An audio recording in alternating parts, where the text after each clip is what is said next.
C'est la chronique politique avec bien sûr Agapit Napoléon Maforican qui revient sur ce plateau. Bonjour Agapit Napoléon Maforican. Bonjour c'est Chris, bonjour Lali et bonjour à tous les téléspectateurs. Ravi de vous retrouver sur le plateau de Le Matin. C'est la rentrée des classes aujourd'hui. Est-ce aussi votre rentrée? C'est la reprise de la chronique. C'est la saison, c'est une... Effectivement c'est la rentrée, oui. Puisque on a marqué une petite pause par rapport à cette chronique. Je pense que nous entamons une nouvelle saison. Disons saison, je veux dire politique également, oui. Puisque nous rentrons dans une phase donc de mise en œuvre ou de poursuite d'un certain nombre de réformes.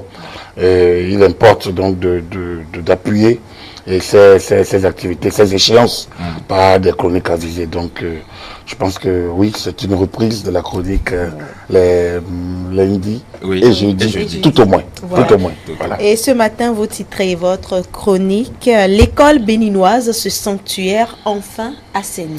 Oui, Victor Hugo nous a appris que l'école est devenue sanctuaire autant que la chapelle. Donc, on connaît la chapelle, et on sait qu'à l'intérieur d'une chapelle, ce qui se fait, très peu de personnes se soucient de savoir ce qui se passe côté jardin. Tout le monde connaît côté cour des chapelles. Au niveau de l'école, c'est pas toujours évident. Tout le monde veut savoir ce qui se passe parce que l'école fait intervenir non pas un dogme, mais plutôt une kyrielle d'acteurs qui visent à, in fine, fabriquer le cadre de demain. Et donc, à partir de ce moment-là, vous allez voir l'État lui-même, vous allez voir la société donc, à travers les parents et les apprenants, les enseignants. Et donc, vu ainsi, il y a une interaction, une dynamique humaine et interhumaine qui s'y passe et qui fait intervenir un certain nombre de situations normales ou anormales. Et pourquoi le sanctuaire école est désormais assaini, c'est que pendant longtemps, nous avons déploré une école laissée à la dérive, un État perdu, totalement dépassé par les événements, qui courent après les solutions seulement lorsqu'elles sont posées, lorsque les grèves sont lancées, lorsque les situations la dépassent. Aujourd'hui, nous avons affaire à une école qui se réforme. Aujourd'hui, c'est la rentrée des classes, c'est une rentrée qui fait l'unanimité. Tout le monde est heureux. C'est comme allons à l'école à cœur joie. C'est pratiquement ça. Que ce soit l'État lui-même qui a mis en place tout le dispositif, que ce soit les écoliers qui ont été psychologiquement préparés à reprendre les cours en septembre depuis l'année dernière. Et donc c'est la deuxième fois consécutive que nous reprenons, la troisième fois consécutive que nous reprenons les classes en septembre. Il y a les enseignants qui ont été motivés et surmotivés, il faut le dire. Il ne faut pas faire du tout la langue de bois, ils sont surmotivés à travers une série de mesures que le gouvernement a prises et en anticipation, en gestion et en promesses, tenant un certain nombre de promesses faites aux partenaires sociaux.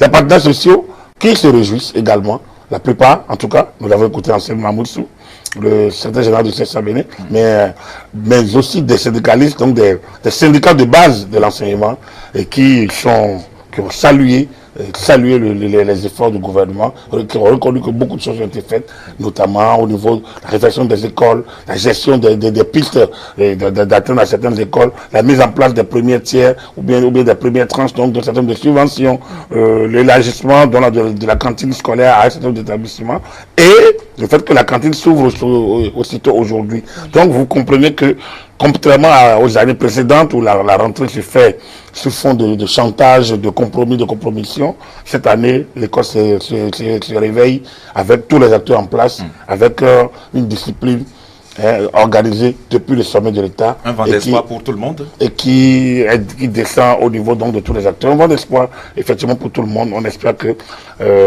conformément à ce qui s'est passé durant l'année qui est terminée, nous aurons une belle année scolaire, nous aurons des résultats concrets et que, comme je l'ai dit sur d'autres plateaux, en d'autres occasions, que nous commencerions à exiger des seuils de réussite qui ne soient plus les 50% et nous satisferons plus de 60%.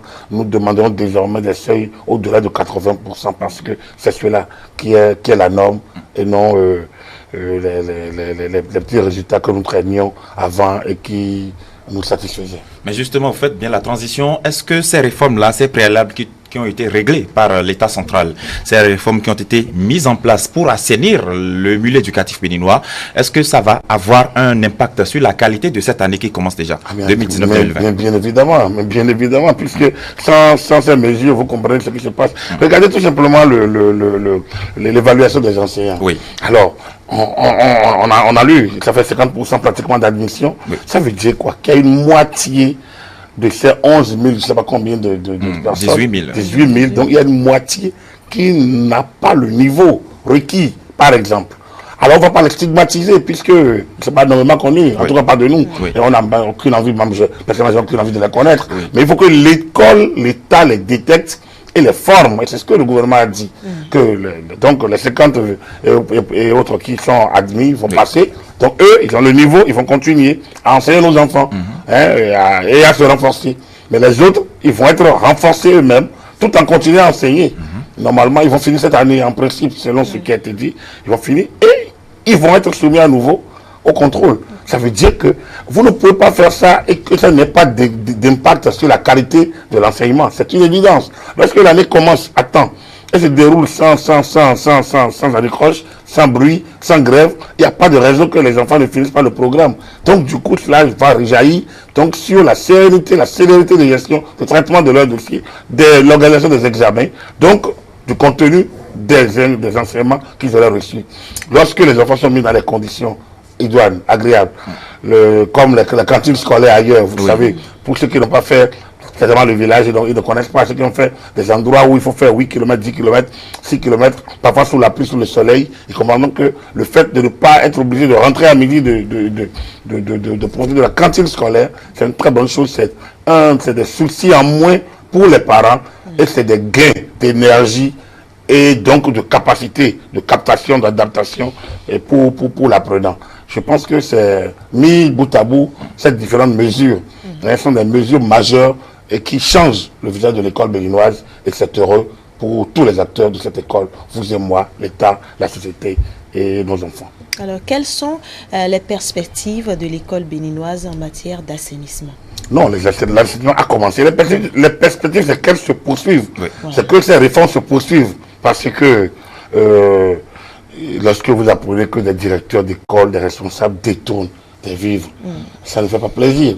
L'école est sanctuaire, a-t-on dit, dont les acteurs de l'école doivent être des moines, des personnes responsables qui promeuvent, en tout cas, qui inspirent l'exemple, qui sont eux-mêmes l'exemple. Alors lorsque vous apprenez que dans des écoles, le taux de grossesse évolue à tel endroit, à tel rythme, vous vous inquiétez, que ça, ce n'est pas l'école, ça. Lorsque vous prenez à la rentrée plein de classes, sont non fonctionnels, pas manque d'enseignants, pas manque de mobilier, pas difficulté d'accès, ce n'est pas bien pour l'école.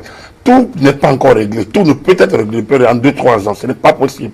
Mais aujourd'hui, il est évident, il est probant que l'école retrouve de plus en plus ses lettres de noblesse. Il faut que les réformes se poursuivent, et si les réformes se poursuivent, les résultats seront plus probants. C'est pour ça que je vous ai dit tout à l'heure qu'il faut que ces réformes se poursuivent, que tous les acteurs y adhèrent, et que nous commencions à attendre des seuils de réussite au-delà de 80%, au-delà de 90%. Parce que cela, un enfant ne va pas à l'école pour redoubler. On n'est pas séparés. Donc, c'est les conditions de vie, les conditions qu'on lui offre qui peut-être le conduisent à ne pas aboutir à des résultats. Donc, il faut que tout le monde joue le jeu pour que nous ayons des résultats et que l'enfant sache que voilà le cursus à avoir pour terminer son périple scolaire et aborder la vie active. Là, ça permet également à l'État de planifier son développement parce que connaissant un peu le nombre d'enfants qui vont à l'école, connaissant un peu les statistiques, on peut faire des projections sur demain et sur un certain nombre d'axes de développement. Vous voyez que l'école, c'est tout. Oui. C'est l'essentiel d'une nation, d'un pays qui veut se développer, qui veut se projeter dans le futur. Et comme le Bénin est dans le processus de se révéler à lui-même, aux Béninois et au monde, je pense que l'école est une très belle voie pour se faire. Et l'école publique surtout, parce que là, ce qui se passe aujourd'hui, c'est redonne à l'école publique sa lettre de noblesse et on ne peut que s'en réjouir. Très bien.